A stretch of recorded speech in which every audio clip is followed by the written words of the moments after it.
आप जानते हैं राष्ट्रीय जनता दल गरीबों, अकलियतों, अनुसूचित जाति, जनजाति और दबे कुचले का ये पार्टी है। इसके मुखिया आदरणीय लालू प्रसाद यादव जी हैं और वो लालू यादव जब राष्ट्रीय जनता दल को गठन किए तो आप जानते हैं कि 1997 में जो उन्होंने गठन किए वो विकट परिस्थिति में इसलिए गठन किए कि वो अपने जो भी हमारे पीछे दबले कुचले लोग हैं वैसे वैसे लोगों को कैसे आगे बढ़ाएं। लालू यादव ने हम लोगों को बोलने का अधिकार दिया, बैठने का अधिकार दिया। उन्होंने जो किए वो सामाजिक न्याय का विकास के योद्धा माने जाते थे। आज आदरणीय तेजस्वी यादव जी हम लोगों के नेता हैं, युवाओं का आइकॉन है, भाई धड़कन है, आज हमारे सूबे में उप मुख्यमंत्री भी हैं। इन्होंने भाई लालू यादव के विचारधारा को आगे ले जाकर सामाजिक न्याय और आर्थिक न्याय की जो इन्होंने आज परिवर्तन लाके दिखाने का काम किए हैं। तमाम लोगों ने भाई यहाँ पे सभी लोगों ने अपने अपने विचार दिए। उनका सोच था कि 2020 के बिहार विधानसभा का जब वो चुनाव लड़ रहे थे तो सबसे पहले वो चाहते थे कि जो हमारे युवा पीढ़ी ठगे गए, जो उनको 2014 में वादा किया गया था कि भाई आपको 2-2 करोड़ हर साल, केंद्र के वादा था कि 2-2 करोड़ हर साल रोजगार देंगे, 15-15 लाख खाता में देंगे। तो वो जुमले सरकार को भाई वादा खिलाफी सरकार को जवाब देने के लिए हमारे तेजस्वी यादव जी ने घोषणा किए थे कि मैं जब बिहार में सरकार बनाऊंगा तो सबसे पहले युवाओं को जो मेरा ठगा गया है उस युवा को 10 लाख सरकारी नौकरी देने का काम करूंगा। लेकिन कहीं ना कहीं हम लोग कार्यकर्ता बहुत मेहनत करते हैं, बहुत खून पसीना करके राष्ट्रीय जनता दल को सबसे बड़ा पार्टी जरूर बनाए, लेकिन सरकार बनाने से कुछ सीटों से वंचित रह गए। वो कहीं ना कहीं हम लोग यहाँ बैठे हैं, उसमें चिंतन करने की जरूरत है। पार्टी के बैठक में चिंता करनी चाहिए कि आज सप्ता देवी बैठी है बहन हमारी, कितनी वोट से हार गई, बहुत सी चंद वोटों से हारी।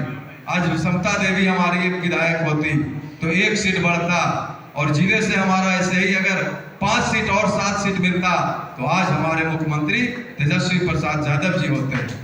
लेकिन कार्यकर्ता मेहनत करते हैं, वो चाहते हैं कि हम अपने पार्टी को जिताएं, लेकिन थोड़ी सी और मेहनत करने की जरूरत है।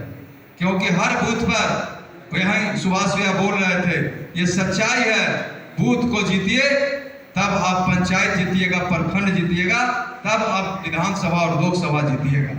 यानी अपने बूथ को कैसे मजबूत करें, एक एक कार्यकर्ता को एक ख्याल रखना होगा। बहुत से हमारे कार्यकर्ता आते हैं, वो कहते हैं कि पार्टी हमको क्या दिया, लेकिन ये राष्ट्रीय जनता दल ही है जो एक एक पार्टी को मान और सम्मान देने का काम किया।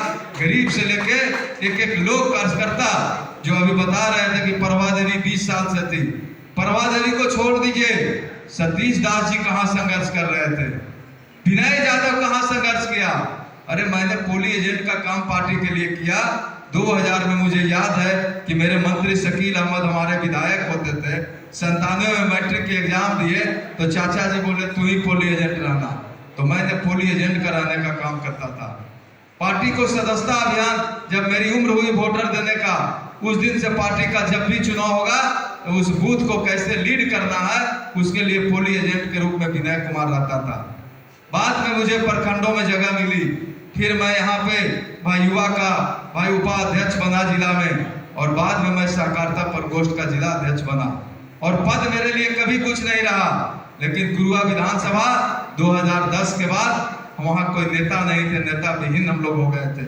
जब हमारा कोई विधायक नहीं था तो कहता था पार्टी कैसे चलेगा, लेकिन एक एक कार्यकर्ता को हाथ से हाथ मिलाकर और इतनी मजबूत किया कि गुरुआ विधानसभा को हम लोग हर जगह पे सबसे ज्यादा भागीदारी देने का काम करते हैं। आज आदरणीय लालू यादव भाई विनय कुमार को सिंबल देके गुरुआ भेज दिए। मुझे यह एहसास नहीं था कि मैं गुरुआ का विधायक होगा। गुरुआ में कहीं की जाओ और उस विकट परिस्थिति में कि 10 विधानसभा हमारा जो है तो लोग कहते थे कि सबसे अगर राजद की कमजोर सीट कोई है तो गुरुआ है, और उसको सबसे मजबूत से हम लोग जीतने का काम किए और हंसते खेलते हमारे नेता ने हमको टिकट दिए और वहाँ के लोगों ने मुझे विधायक बनाए। आज देख लीजिए हमारे नेता लालू जी का सपना था, भाई सब लोग बोले कि भाई आरक्षण को बढ़ाना है, जातीय जनगणना को, आर्थिक जनगणना को लागू करने के लिए।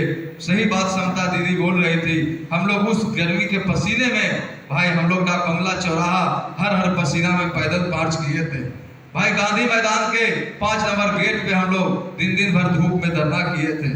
तो लालू यादव का सपना पूरा हुआ और जो हमारे जगदेव बाबू, बीपी मंडल जी और हमारे कर्पूरी जी, लोहिया जी का सपना आज साकार हुआ।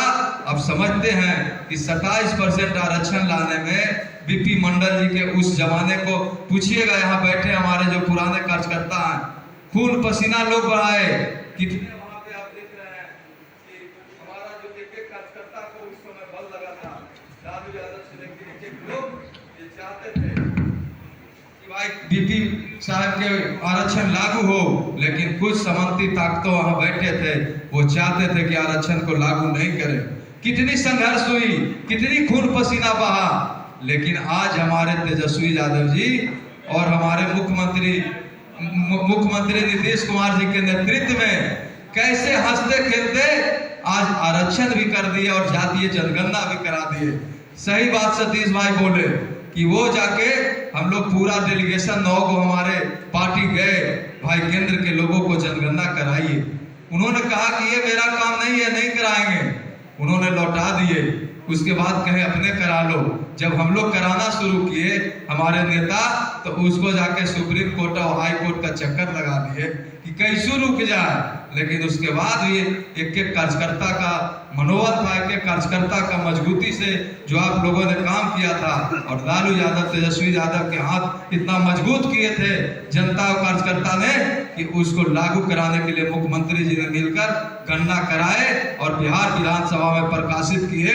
और मुझे वो दृश्य याद है कि जब वह जनगणना हम लोग प्रकाशित कर रहे थे, आरक्षण की बातें हो रही थी, तो हमारे अध्यक्ष साहब बोले कि अरे जो पक्ष में है वो हाँ बोलिए, विपक्ष में है वो ना बोलिए।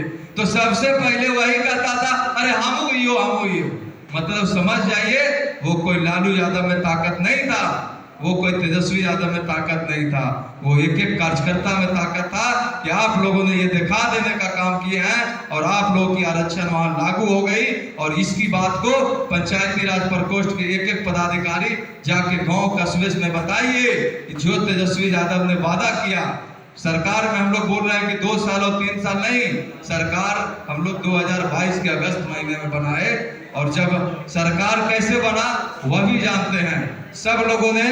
भाई केंद्र में बैठा लोग पूंजीपति अंबानी अडानी की सरकार हमारे विधायक को खरीद रहे थे, और हमारे नेता आदरणीय लालू यादव, तेजस्वी यादव जी ने सरकार को खरीद के लाने का काम किए, और आज वो सरकार बनाने का काम किए और देश में एक संदेश पहुंचाए कि अब कम से कम विधायक खरीदना बंद करो।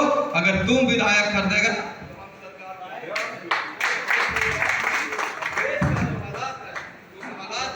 भाई, जो आज आपातकालीन का स्थिति बना हुआ है देश में, देख रहे हैं कि जो बोलेगा उसी को जेल भेजो, जो लड़ेगा उसी को जेल भेजो, वो डरा के सरकार चलाना चाहता है। तो ये नहीं चलने वाले हैं। आदरणीय लालू यादव, तेजस्वी यादव कभी झुकने वाले नहीं है, और उन्होंने जो वादा किए वो एक कार्यकर्ता को आज पूरा करने के लिए आज देख रहे हैं शिक्षक बहाली 1,20,000 और विभिन्न पदों पे, चाहे वह स्वास्थ्य में हो, पुलिस की बहाली हो, दरोगा की बहाली हो, और जिन जिन विभागों में है सबकी बहाली। वो कहें कि मैं सरकार में नहीं था, विपक्ष में था, लेकिन जब साझे की सरकार बनी तो मेरा जो एजेंडा है वो जरूर लागू होगा।